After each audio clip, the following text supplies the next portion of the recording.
Hello and welcome to Geekarati. For geeks, by geeks, and with geeks. Life and love of the earth. Welcome to Overtime. Brave enough to do battle with hideous monsters.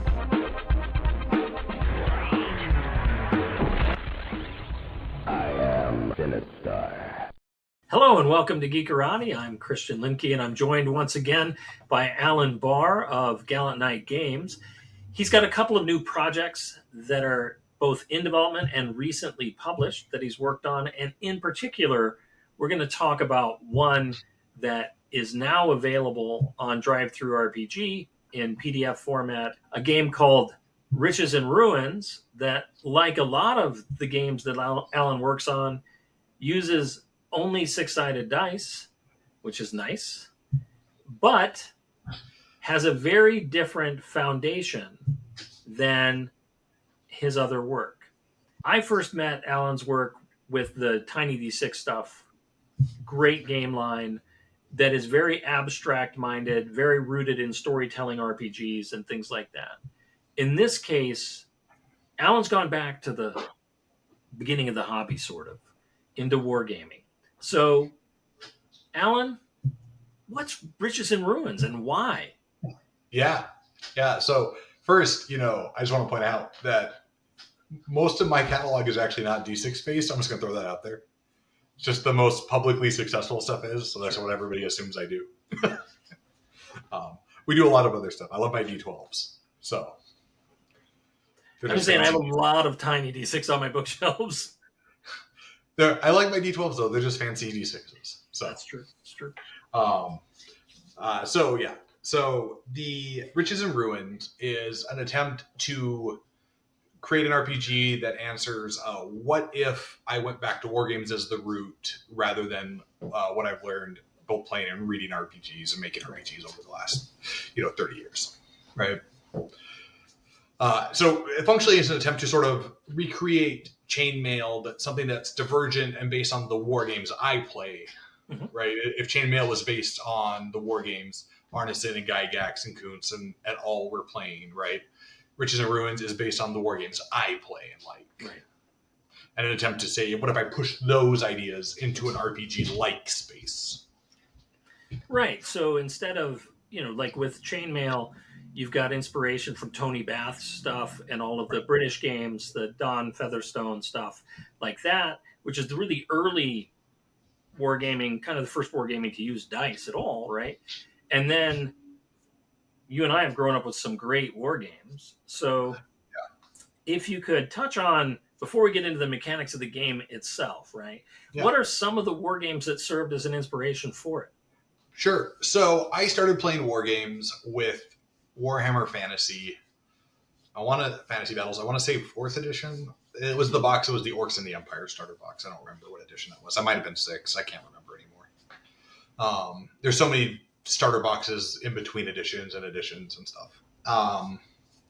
So that's where I started. Pretty much only played that until I discovered War Machine in college, and this would have been right after War Machine came out.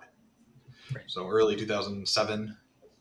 And then it was kind of just from there into 40K, into Middle Earth strategy game was a huge one. We played that a ton. It's probably my favorite war game to this date still. I play a lot of historicals, things like Saga, the whole line, a lot of small scale epic, 6mm, 12mm, 2mm stuff. And then high concept sci-fi, Infinity. I play a lot of war games. Sure. Yeah. And I mean, there are a lot of great war games out there. And obviously, I mean, we talk about being in a golden age of role-playing games, but I subscribe to Miniature Wargaming Magazine and War Games Illustrated, and every month there's some new amazing game that's out there. Well, and I think the advent of accessible 3D printing has made it even easier to just make a game that doesn't need specific minis anymore. Right. Especially with historicals, you can just make a game. There's so many historical miniatures people can 3D print. They can buy. That we live in this era where wargaming is both more creator friendly. It's doing for wargaming what POD stuff did for small press RPGs, right? the advent of print on demand really elevated the ability of RPG companies to get a foot in the door with minimal sort of outlay, no warehousing, no big print runs, right? And 3D printing is kind of doing the same now for war games. Yeah, and I think that that's really cool because the hobby in and of itself, right? When you look at the early days, it was the cheap availability of lead and Right. people kind of sculpting their own and then spinning them, right? They would self-manufacture in England anyway. Yeah. The hobby, while it grew out of the wargaming hobby that H.G. Wells and Robert Louis Stevenson, et cetera, were playing in, it really also grew out of the modeling, right? The people who just were doing modeling. Well, and if you look through all the old early White Dwarf stuff or whatever, they're very much like, here's how we used popsicle sticks and Yes. polystyrene foam, and I found this little crappy juice box container and I turned it into a crash shuttle, right? So. Yeah, and I've got like a pile about this tall of the British Model Soldier Society bulletins, and of course that's where Tony Bath's first rule set was published in that.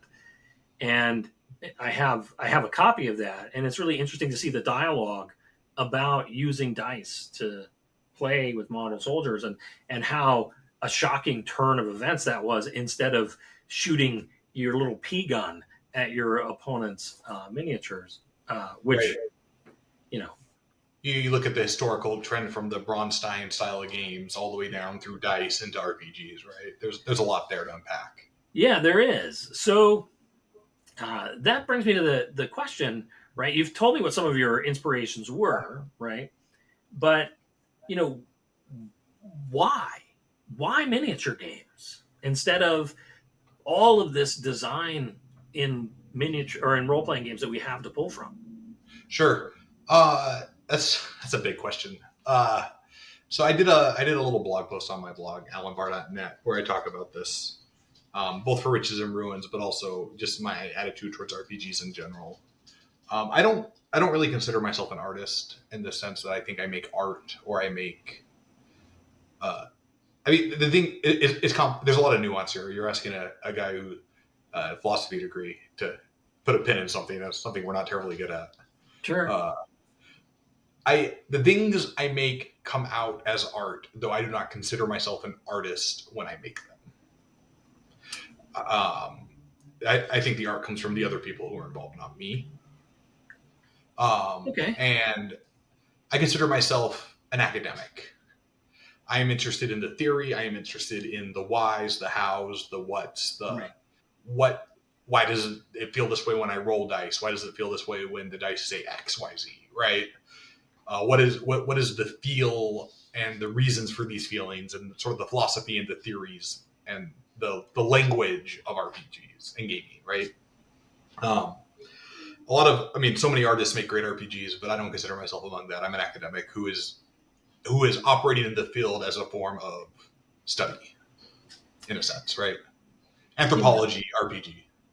It's funny that you say that you don't think of yourself as an artist. And certainly you work with a lot of great illustrators and a lot of, great writers over time, right?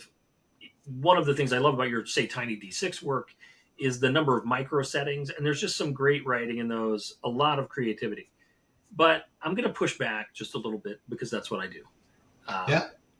And I'm going to remember when Greg Stafford used to talk about role-playing games. Right? He was the first person, long before Critical Role or anything, to talk about role-playing games themselves as art. Right. And of course, when we think of Greg Stafford, he's one of the great, often called shaman of the industry because he had kind of a mystic. Right. And obviously, RuneQuest has a detailed mythology and stuff like that he created. And he's got this kind of mythological view of things.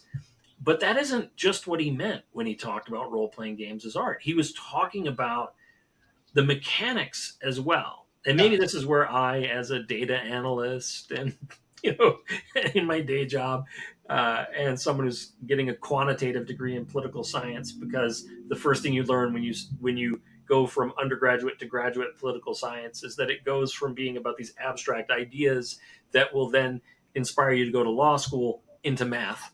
Right.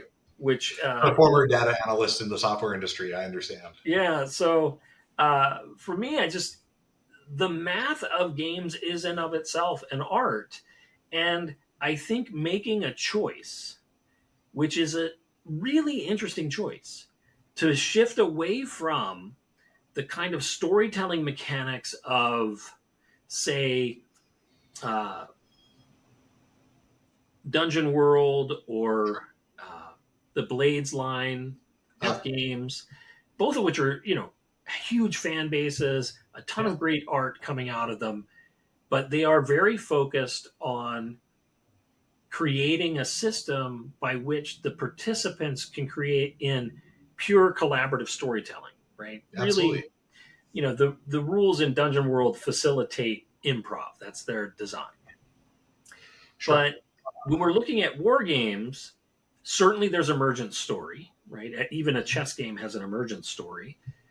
But, and of course, just to take it back to Steve Jackson, because I always like to quote Steve Jackson on this, both in his interview for Different Worlds magazine and for his interview that he published with Green Ronin in their 100 Best Hobby Games, he has said Monopoly is the first role-playing game for him. Absolutely. You have the individual soldiers emergent story, you have a unit, you have a battalion of the whole battlefield, you have the commanders, right? There's a lot going on. Right. And so when I say I'm an academic, not an artist, when I approach a new project or something, I am often trying to learn something, sometimes for myself, sometimes to apply to other games, sometimes to it all comes back to my core philosophy of games, which is games are one of the few mediums, especially role-playing games specifically, where the audience shares authorship. Yes. Right? You have role-playing games. I mean, you don't get that in video games. You don't get that in movies. You don't get that, in music, right? You could point at pro wrestling, where the audience has a good chunk of sway on how things are going to go sometimes, right? You can point at role-playing games, maybe live theater, right? Certain improv, whatever, right? But generally speaking, you kind of want to hand the number of genres where the audience shares authorship. Right. Yeah. And I'm glad you bring up video games, because you're right. I've put in, I don't know how many 100 hours now on Baldur's Gate 3. Sure. And it's a phenomenal game, but it's always a matter of revealing decision trees, right? Every choice I make. Now it's a complex revealing of decision trees. There's a lot of hand wavery illusion to, make you feel like you're in the pilot seat, right? Right. But at no point, there are a ton of choices. Like, they really thought of a lot. The prescribed choices that come with the game. Right. Yeah. There are.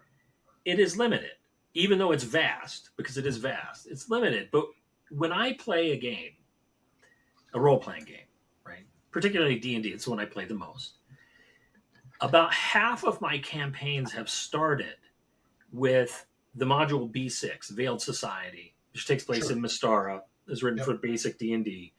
And it doesn't matter whether I'm running basic or whether I'm running one of the new basic derivatives, like Old School Essentials, or whether I'm running 2nd edition, 5th edition, 4th edition, which I love. I know. Yeah. Big time 4th edition fan. Doesn't matter. I'll start with that module. Sure. Because it is so open. Right. And it has never, not once, been the same. Now, I could force people into the narrative that's written in there, because there is a plot written in the module. There's a villain there, right, that is known. But if your players have read the module, they'll go, oh, that guy's the bad guy. Except I love it. And what I love about role-playing games is, well, that guy doesn't have to be the bad guy. I can run with whatever just bizarre theory that my players come up with as to who the bad guy could be, and go, you know what, that's better. Now the guy who was the bad guy, he's the hero. He's going to sponsor the PCs, and they're going to go off on this other adventure. Absolutely, right. That's one of the, like I was saying, that's one of the great things. And so, for Riches and Ruins, I wanted to say, yeah, a lot of my games are built on, and don't get me wrong, I don't make games fully as some sort of academic exercise. I love just making games, right? Because I think they build community. I think they're one of the best tools for bringing people together. Absolutely. But my approach and my ideas come from a place not one I would consider of artistry, but of academia to myself. Right, when I work through my problems, that's my sort of foundational root. And so the idea of Riches and Ruins was threefold really. One, it was to use my friend Dennis's art because I love his art. I just wanted to use. I had a bunch of Dennis's art from his stock art Patreon. Everybody go get Dennis McCarthy stock art Patreon. And I was like, I want to use this. I need to use it in something. And I was like, it has that wonderful like proto D&D 70s vibe to it. I was like, it'd be perfect for that. And then the other one was, I play a lot of war games, but RPGs have moved so far away from war games. I wondered, how could I unpack what I learned, right? Because I started playing RPGs at the onset of 3.0 D&D, a little bit of AD&D, but mostly 3.0 and later. Which is, it's 2 generations removed at that point in game design theory from the wargaming roots, right? Right. You moved out of the Gygaxian, Arsonian eras into the, what I would call the I don't know what I would call it, the first generation, right? Your Staffords, your Perrins, the stuff from the late 70s through the 80s into your second generation, which I would define as like the White Wolves, the AEGs, the stuff that came out of the 90s. I think I would put the benchmark as sort of the downslide of Chaosium at the end of the 80s there as the shift in generational. And so I was 2 generations removed by that. By the time I was playing 3.0, we're playing games designed by Monty Cook, Jonathan Tweed, guys who had, they were at least a generation, if not 2, removed by the time they were designing 3.0 from wargaming. And so I never experienced D&D as a wargame, right? That close to its roots. Go ahead. Yeah, no, I think that you're right in the Donald Featherstonian sense. Right. That you never experienced it as a war game. The only pushback I would give on this is, Monty Cook, whose work prior had been with Hero Games, right? Yep. With TSR, early Paladin and Hell, right? And kind of the way I see it, right, is that 3rd edition is from a skirmish war game perspective. Absolutely. The war gamiest D&D has ever been. In fact, it became less wargaming, I think, with 4th edition and more card gaming, right? But I think you're proven right by the advent of the D&D miniatures game at the time and things like that, right? But I think that's that's at the skirmish level. You're talking at a broader level, right? And it's interesting because war games were both, in some senses, Chainmail was not the first, but one of the early skirmish style war games. Right. It was, and so, but regardless of anything, 3.5 didn't feel like a war game when you played it. Right. No. Right. Like it might have had strong influence. It might have been very apparent, but it does not feel that way. Well, particularly, and I think you're exactly right on this, right? If we're playing a traditional war game, miniatures war game, like Warhammer or even Chainmail, right? Or one of the kind of really obscure war games research group games or whatever. Yeah. That when you're dealing with the mass troops, combats get resolved potentially very quickly with massive effects. Yeah. Whereas with 3rd edition, grappling between 2 people, and I know that Chris Perkins and everybody made fun of this in their marketing for 4th edition, and it made people mad, but it made people mad because it was true. Grappling took a year. Yeah. So, and I think there's a place for all of this, obviously. But for me, this was a chance for me to sort of try to rewind the clock in my own design experience and say, what if I do my best to ignore everything I've learned, both making games and playing games, and go back to my favorite war games? Because I played war games before I played RPGs. Not by much, but I did. And say, what if I had gone this direction, right? And so that's kind of what Riches and Ruins is. It's sort of it's an OSR game, but it's an attempt to go so far back that the OSR can't even be a thing by the time I'm starting to think about this. Yeah, no, it's pre-OSR. I mean, it's proto-OSR. So I don't want to call it poser. Because that's SR. Yeah, but Yeah. The thing that I like about it, and because I want to get a little bit into the mechanics, which I think Yeah, absolutely. you have a number of really innovative mechanics in the game. The first I'm going to touch on, because I think it shapes worldview, or at least the assumed world, right? Because Luke Crane and his writing partner on their Substack are writing a lot about the implied world of D&D and how it actually isn't what people often assumed it was. Right. But you have an implied world here that I think is really intriguing in the way that you structured how many characters or how many players could play a specific character class, right?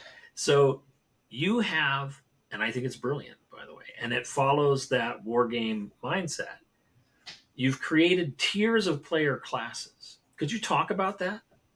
Yeah, so I have what I refer to as base or common classes, and then what I call rare classes. And this was an attempt to model sort of the idea of the hero unit in a war game versus like the footman potato farmer with a spear unit, right? And so there's three base classes or common classes. You have your fighter type, you have your which I even brushed up and now I don't remember, but I brushed up. You have your warrior, that's what I call them. Right. You have your warrior. You have your rascal, which is like your scout, your thief, your bandit, right? And then you have a scholar, right? And in my mind, those are sort of, in a fantasy war game or a medieval war game, those would be the three types of units you would bring. You got your lightly armored folks who do the flanking, the skirmishing, the scouting. You've got your primary fighter types, and then you've got the scholars who are doing the tactical stuff, right? And so mechanically, you can have any number of any of those in your little war band.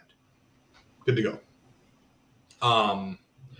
And then you have what are called rare classes. And these rare classes require you to have minimum two base classes per rare class.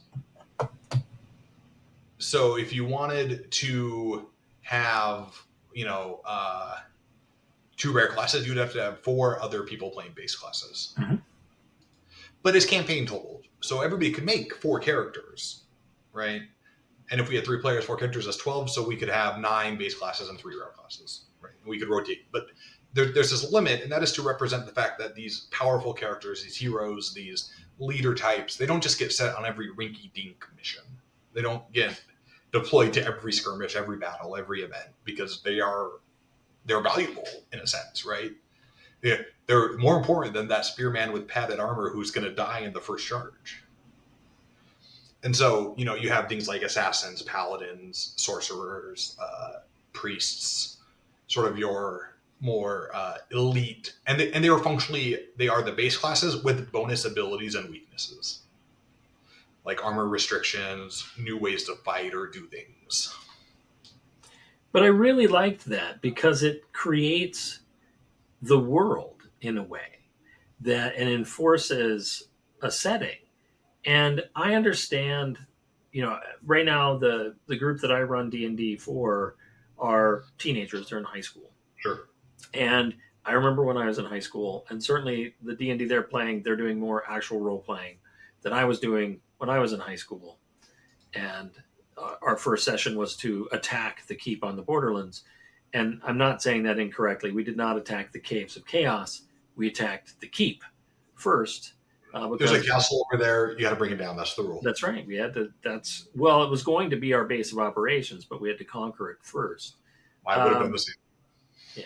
Yeah, thieves climbing the walls, all kinds of stuff. But the thing that I often try to guide them toward, and fail miserably most of the time, is toward playing more mundane characters, right? They're like, but we're playing D&D. We want to be. I'm like, what about the human fighter? Right. Ooh. And they're like, but I could be a Dragonborn paladin. Okay. Or the implicit setting in, I think 3.x and later D&D has become the power fantasy, right? Which is fine. Yeah. But in a war game, the power fantasy is restricted to the elite few, right? Those chosen heroes. Yeah, but and I like that you've guided that, but they can still have that character, which is easy to make, and because the character creation system is very fast in your game. But it at least then guides them toward having some just layering of talent levels that they can play around with. Well, and the idea was sort of to emulate the wargame aspect is, maybe I'm playing my warrior, but I'm like, oh, we're going in, we're getting in the deep doo-doo here, right? My warrior is going to go home and I'm going to bring out the knight. Right. Because, we need that, right? Or, oh, I'm going to, this is a weird magical thing. We should probably go back and get the wizard. And that's the other thing I like too, right? In war games, when you're playing, whether it's 40K or whether it's fantasy battle, right. I tend to play elves in fantasy battle or Bretonians, and for the lady. Yes, but the thing is, right? You have in your Bretonian army, you have more than one special character that are in the army, but you have a bunch of questing knights or various other characters or people that are less powerful that are there, but they're still yours to play with and you still use them. Right. And this allows for that and kind of encourages players to play the power gaming person, but also the mundane. And it allows for both and encourages both, and instead of making an either or, right? Yeah. But the other thing I like, and this is once again it's clearly heavily rooted in wargaming. When I was reading the combat system, and I was comparing it to my own mind of the old original little black book or brown books of D&D that offered you the option to play using chainmail rules, which nobody did, but maybe they should have. Particularly with the mass rules, I like the idea of the 5th level fighter getting 5 attacks around, just cause, and not. I know people have tried to say, but that's only against human foes. No, he gets 5 attacks around because he would get the 4 as a hero on the table in the mass battle. So he just gets 4 attacks. That's just what happens, and that's cool. And it definitely helps the fighter scale with the magic user in ways that otherwise they kind of don't in D&D. And using the alternate combat system, they don't. But once you move to the D20 system and the single hit doing X amount of hit points damage and stuff, the combat becomes kind of slower and it discourages large battles. Like you really kind of cap out. You don't want more than 20 combatants in a D&D session for the most part. But in Riches and Ruins, because of it's D6 rolls versus a target number, which you can explain.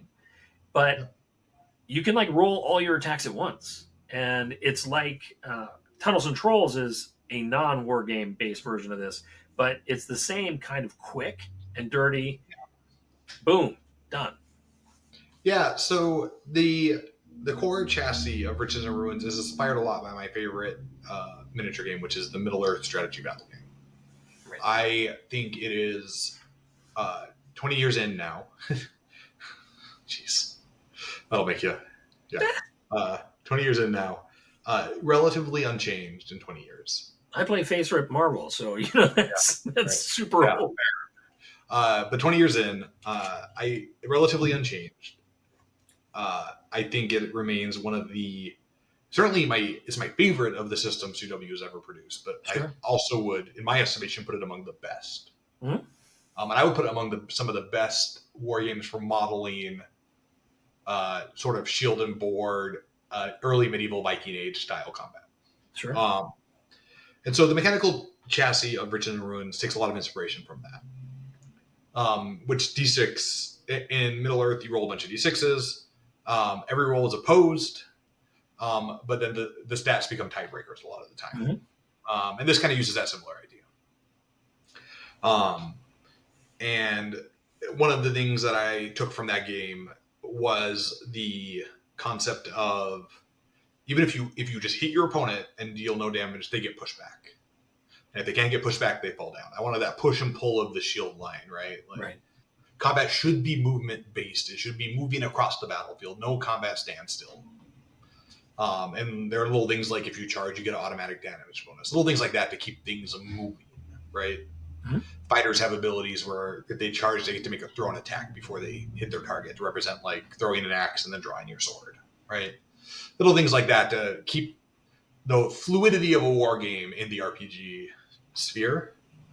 And so by making everything single roll, individual, back and forth stuff, I tried to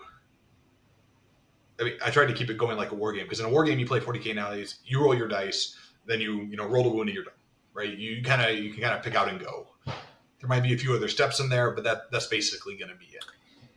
And the thing that I really like about it, right, is one of the kind of conceptual challenges of D&D in the alternate combat system and later is that you view, and I always have, I don't care if the combat round's a minute or 10 seconds, right. I've always viewed the single roll as a single attack and that hit points are damage. It's hard to get away from that.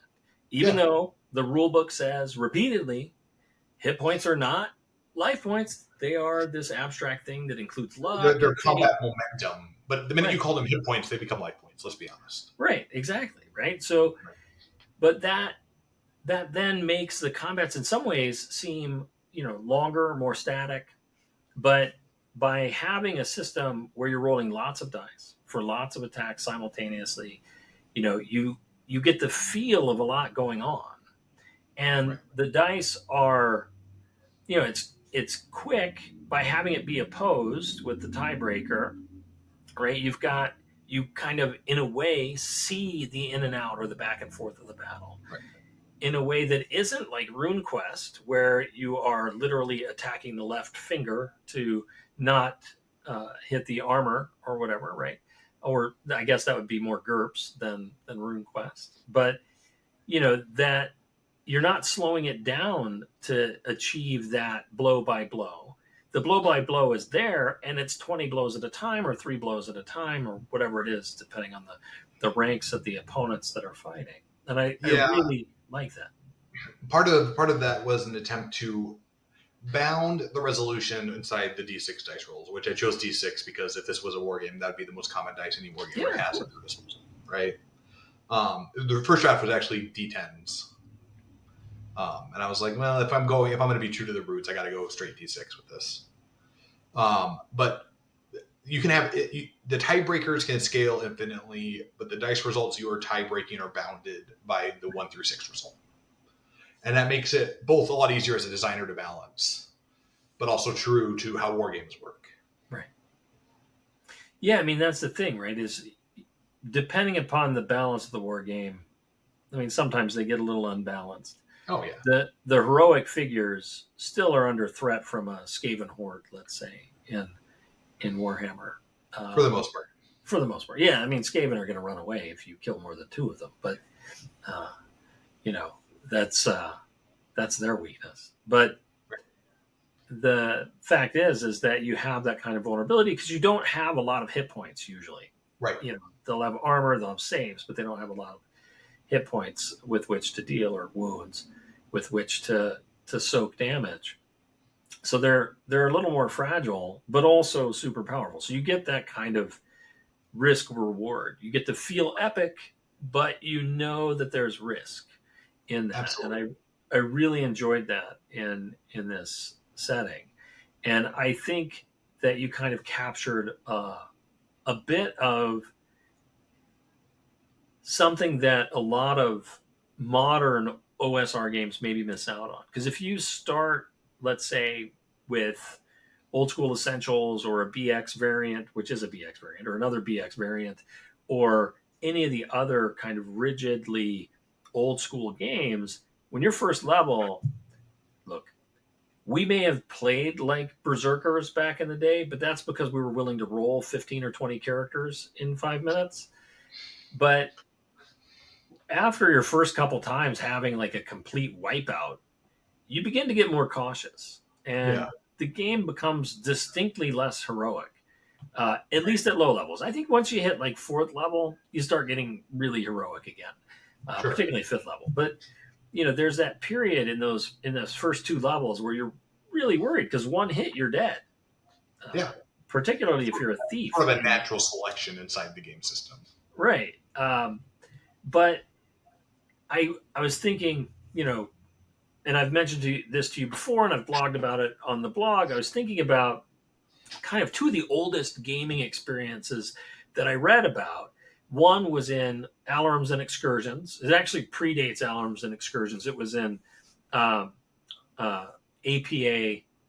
which is the Los Angeles APA that first started writing about D&D in the Los Angeles area. And Alarms and Excursions was created because there was too much discussion of D&D in the APA, and all of the science fiction and fantasy fans were like, hey, we want to talk about Asimov here for a minute, and we don't want to talk about D&D.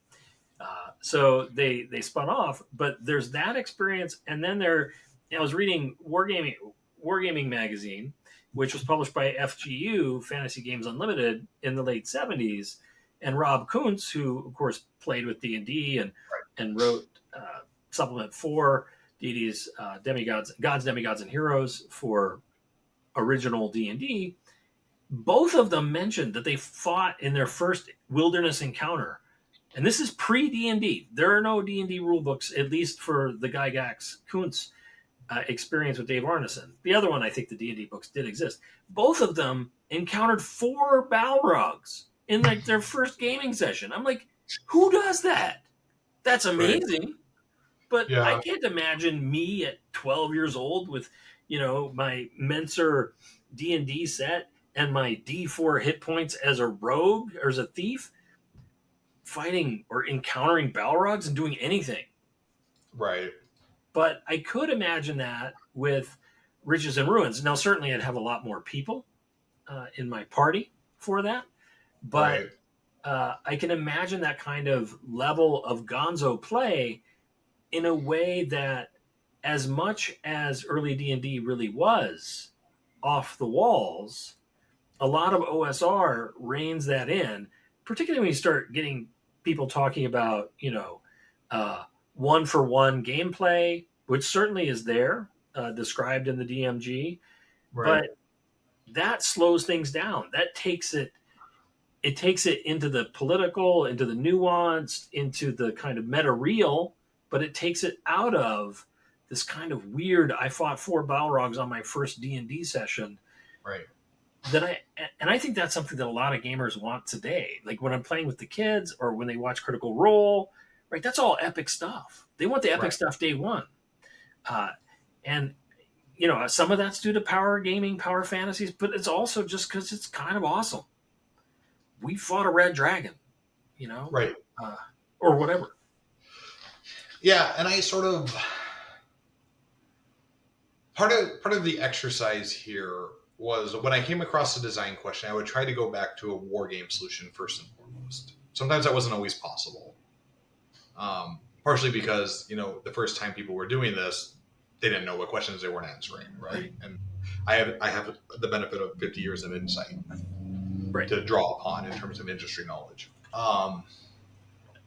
But, part of it is also the unique style of conflict in a war game requires a different justification than conflict in a role-playing game, because they don't work the same.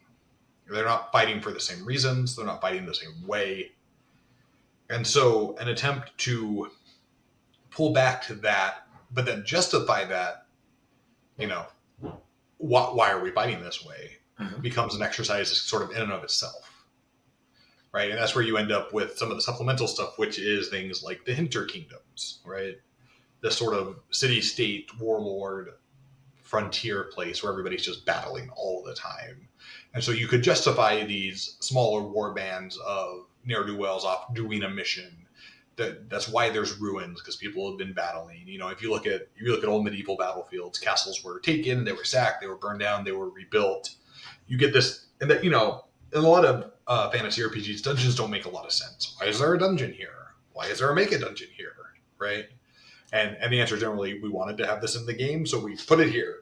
And that's totally fine. Right? That's the style. But I wanted to say, if I'm going to go from a war game down to individuals inside the war game, I need to have a reason for them to be individuals, not just you controlling units, right? And the justification of that was looking at real medieval conflict, like the 30 Years' War, things like that, where castles were sacked and rebuilt, and so you have these ruins upon ruins, and going, what if we did that for 500 years, right? Well, then we have layers, we have dungeons, right? We have old forgotten castles that have been erased and new castles that have been sprung up, and so they might not be on maps just because institutional knowledge has been lost, right? And so that sort of is how I tried to justify the idea that dungeon delving, these solo excursions, can still be a thing. You've now made me want to rerun, because I've never liked running it. But now I think I could do it in a way that I might like Temple of Elemental Evil, because you've changed my frame of reference for it. Historically, I've always run it with one adventure party, which I think makes sense for the Moat House, right? Yeah, absolutely. But given now, right, the context where the Rise of the Temple comes after this huge war, the Battle of Emerdy Meadows, a couple, a decade or so before, and this is a new rise. The temple is huge and vast, and it's like a super mega module, and it's one of the reasons why it becomes kind of like tedious with the same characters to go through it all the time, and also kind of implausible, because you're like, why is nobody detecting this one small band as they're like slowly killing their way through? Like, people have to fill in, and it's got rules for filling in, but then it makes kind of what they're doing matter less until they get to the nodes and make a big difference. But what if instead of it being 4 to 6 random powerful people sneaking in, or 4th level or higher people sneaking in, there's like 20 squads of people that are part of an invading force into the temple? Well, then that changes like my view. Now that might require playing with 3 different gaming groups, something that's hard enough to recruit or whatever. Or convert it to Riches and Ruins, whatever. Right. Yeah, I'm just saying, but now I've got but that would work. That even makes narrative sense. When I look at a lot of the old modules or adventures, I often go, as an RPG adventure, as we understand them today, this doesn't make a lot of sense, right? This is it's just a thing. We're going to go do the thing here because that is what is expected, right? Sure. If you zoom back to the wargaming roots, a lot of those early modules start to make a lot more sense. We're a scouting party. We're part of a faction, right? The Harpers, whatever. Our duty is, we found this thing, maybe we can find something for ourselves, for our liege or whoever is in charge, right? If the land is in a state of semi-constant warfare, well, yeah, now all of a sudden, all these dungeons, the Ghost Tower of Inverness, right? All these things start to make more sense. Right. Because you have to look at them from the perspective of, this is a war game scenario first and foremost. Yeah, but even like Caves of Chaos, right, and Keep on the Borderlands, if you view it as, instead of one party that has attrition because it's hard, right, that then gets replacements, if you view it as, no, you've got 5 parties. And I don't, obviously something like one-to-one time helps feed this kind of play. But I think you could do it without one-to-one time too, that you just say, hey, make 5 characters. You've got 5 parties all hired by the Castellan to explore this place. Right. And you can intermingle, whatever. Yeah, right. And they can encounter each other because, I'm not going to use one for one time. I'm going to freeze time, and maybe you all started at the same day, right? Because I'm willing to play around with that. But I often treat my dungeon crawls like the Black Company. They are a mercenary company hired for this job. So if somebody dies, we'll send Joe Schmo.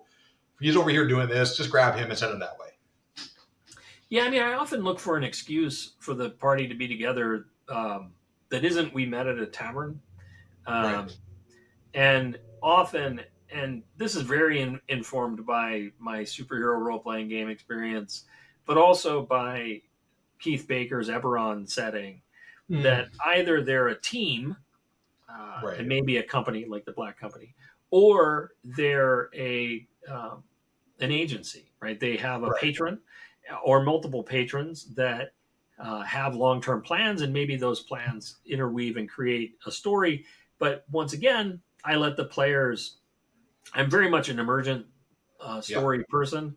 I don't really plot things out. Literally, like I'll have locations where things can happen, but and I'll have people who may or may not be there. But when it comes to motivations, I often let my players decide, unbeknownst to them, what the actual motivations of my NPCs are. That Right. their speculation becomes reality, unless I really, really, really like an NPC and I want it to do something else. But I really like feeding off of their ideas and having the bad guys be the good guys or the good guys be the bad guys sometimes based on whatever their fears or desires are. And I think expanding that out and incorporating some of this, and this is just like mind-blowing stuff to me. I know it's not mind-blowing to anybody else, but like instead of it just being one party for the group, have them play multiple parties in a quick and dirty game system. Just sounds like a good time. Well, and part of I've got several more PDFs coming for the line, and one of them deals with the idea of army lists and the idea that you are a faction, and so when you are choosing your faction, like we're a mercenary company, we work for some organization, whatever, that determines partially what classes exist inside your army list, and that forms the characters you can draw upon, and you get like a charter and stuff. Again, and then a lot of the narrative stuff inside the setting, implicit or explicit, is going to come with faction lists, right? But this idea of look at it as a war game first, an RPG second, especially the older you go, I think really helps ground a lot of the rough edges as modern role players we see in old stuff in terms of like structure. Yeah, I mean the other thing is, and I've said this before, and it gets me into trouble in online forums and stuff, but for the role playing, one of the complaints that I often read about 4th edition was that it, quote, didn't have enough rules for role playing. Now, what they meant by that is that it didn't have enough skills and it wasn't granular enough, right? Because people are saying this post 3.x, and in 3.x, literally, if you take the tavern keeper profession skill, you can then, by yourself, roll d20s every day and have a successful career as a tavern keeper and never need to encounter any other human being ever. And you're playing D&D, and you're playing it by the book, because 3.x is like GURPS. It has a rule for everything. Right. But 4th edition said, well, we don't want a rule for everything. You don't need a rule for everything. And the thing that I say is you don't need rules for role playing. You just need a fair DM. It's my turn to push back on that. Sure. I'm going to push back. I think in a philosophical sense, you are simply moving the burden of rules to the GM, right? And in a world where not all GMs are both fair or created equal. Yeah, sure. I think that's an unreasonable expectation for both a game and a philosophy, right? Well, but I don't. I mean, like my experience playing with people, like, look, I don't expect everybody to role play. I mean, they can just say they do something. And certainly you are right that game masters are not equally distributed in fairness, by which I mean, how fair they are to the players. I blogged about my own first D&D experience, which should have scared me off of it forever. And yet here you are listening to me. Yeah. But, but the actual interactions, I think if you have a positive, like if your goal is to have fun, and I understand for some people that isn't necessarily their goal as DM to create fun for the game table. But if you go in with the goal of people having fun, then, the rules for role playing at most need be minimal. In other words, the reaction table in original D&D is enough. I will concede to the point that I think you need a baseline expectation, or the game needs to communicate how conflict should be resolved clearly enough that the GM can draw from that. Yeah, sure. I mean, it's just when I love I love Burning Wheel as much as the next person, and I really adore Champions. But I have to say that nothing annoys me more than um, somebody just saying, "I'm going to make a persuasion check," Sure. and I don't have to have them act it out because I think that's unfair. Not everybody feels comfortable acting Right. Absolutely. acting things out, but I think they should at least describe how they're Sure. persuading somebody. And Well, and that's a table choice at that point, right? sure, of course. I played groups where they are happy with that statement, and they're like, "That's fine." Yeah, I'm not saying that I'm not saying rules for role play are bad. I think they No. can be very useful, but I'm saying I think that they are not as necessary as some make them out to be. I mean, you'll love Riches and Ruins because there's not even a reaction table. No, there isn't. No, I know, once again, like, and Luke Crane and stuff, they touched on this, and it's certainly something I want to touch on in a later thing. Is people for a long time thought of charisma as a dump stat, Right. but if you use the reaction table, it's the most powerful stat in the game. Absolutely. You not only avoid fights, you get followers. Yeah. And It's great. it's a huge deal if you use it.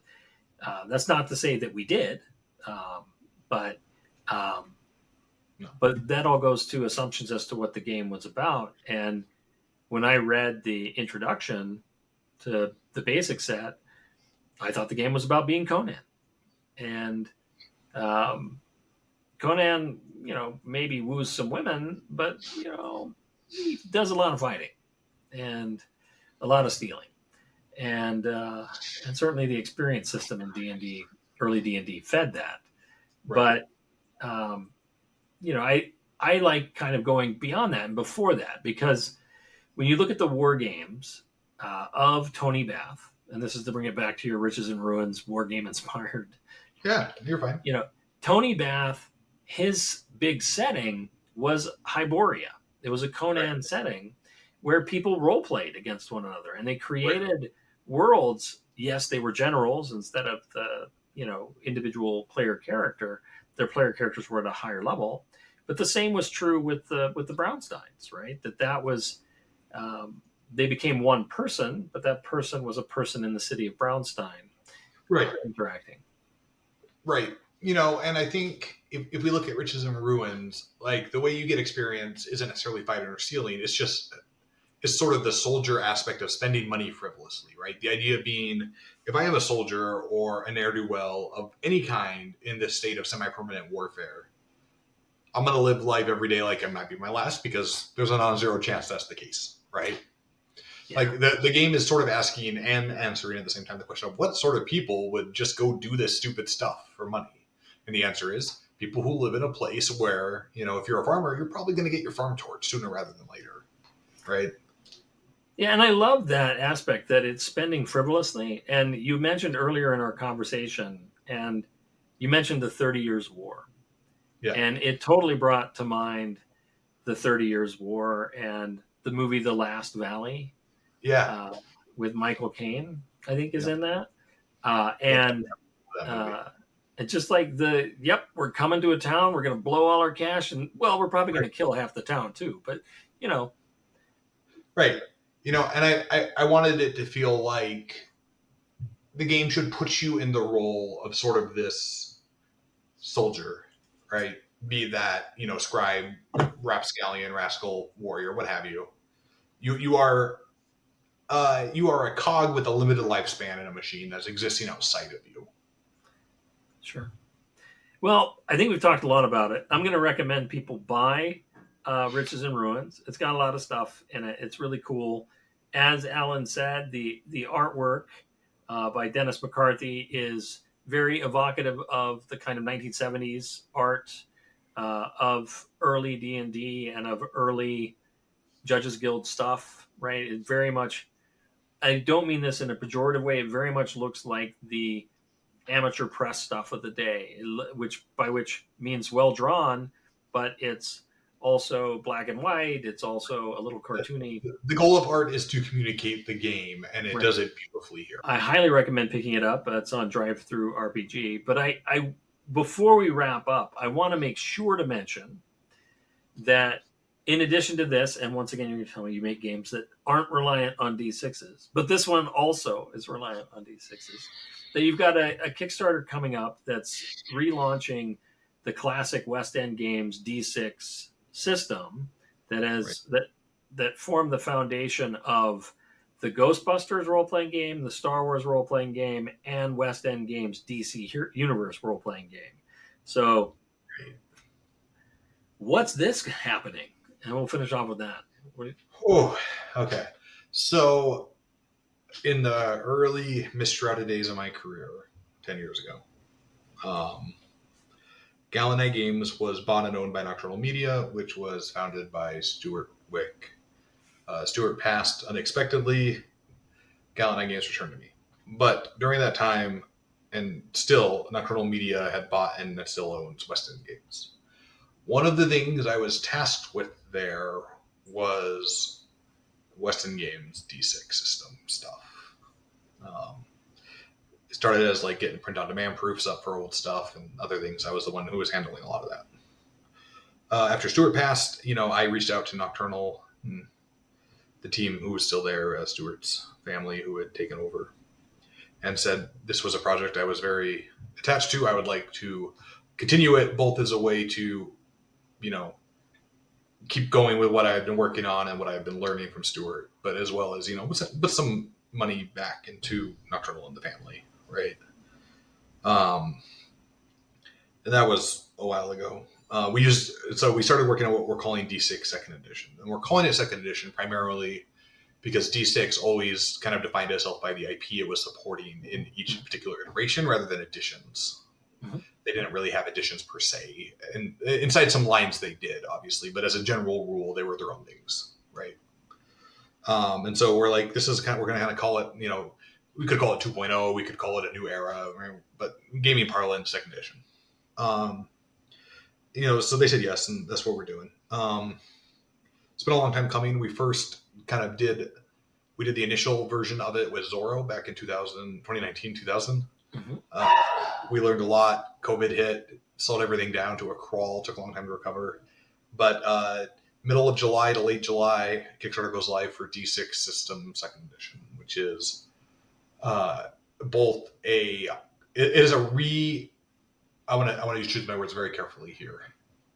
It is a modernization of the same game chassis while attempting to keep as much of it as possible. Like we're not trying to reinvent the wheel. One of the great things about D6, and this is true of like BRP and a lot of those really early game engines, is if you strip them down to sort of their core mechanical 1 to 4 page version, they're fantastic. They're like playing with fire, right? They're just it's like cooking with kerosene. Love it, right? Absolutely. And so our goal is not to change it, but to represent it, recommunicate it, and update some of the rougher edges in a way that allows people to experience it in a modern, updated context while still getting the great stuff that doesn't need to change. It's a little bit of a sense of, this is where my academia statement rather than artist statement comes in, right? Like, I'm not necessarily looking to put my own stamp on it. I will be doing so just by the virtue of publishing this. I mean, there's no way around that. But my goal is to more say, let's take what other great minds and artists have done and represent it in a modern context for people. Yeah, I mean, I just have to say this for the gamers who don't know what the D6 system is. But the D6 system was designed by people who wanted to take role-playing games out of the kind of very mechanical way that D&D at the time, and RuneQuest and Traveller presented role-playing games. Those are all great games, but they are each in their own way very mechanical oriented, and they wanted to take it into a cinematic way. And they succeeded in spades. And as you said, it often was a licensed game, and the 3 games I mentioned were licenses for it. But it used pools of 6-sided dice to create really interesting, against target numbers, etc., to be more narrative. And the combat system, there were no hit points, right? So there were descriptors, and it changed a lot of how people like me perceived how to play a role-playing game, Right. and perceived what was possible in a role-playing game. That isn't to say we didn't role-play before, but going back to your statement that combats can get pretty static, our combats often in D&D, and particularly in RuneQuest, would sometimes get pretty static. Right. And the D6 system helped us break from that in a big, big way. It's a project that is in many ways 10 years in the making for me. Sure. Well, congratulations. So, very Mid-July, excited. you said? Yeah, roughly 2 to 3 weeks, depending on some other factors. But you can follow the Kickstarter page right now. Then I'll make sure to put a link. Yeah. You can pop into the Gallant Discord, join our mailing list. We're sending out links and updates for it. It's on our social medias. You can find it. Sure. But Well, once again, Alan, it's been great chatting with you. I appreciate you having me. It was a pleasure as always. You bet. Shall we play a game? This geek of technology. He's a Highlander, by God. Strange game. The only winning move is not to play.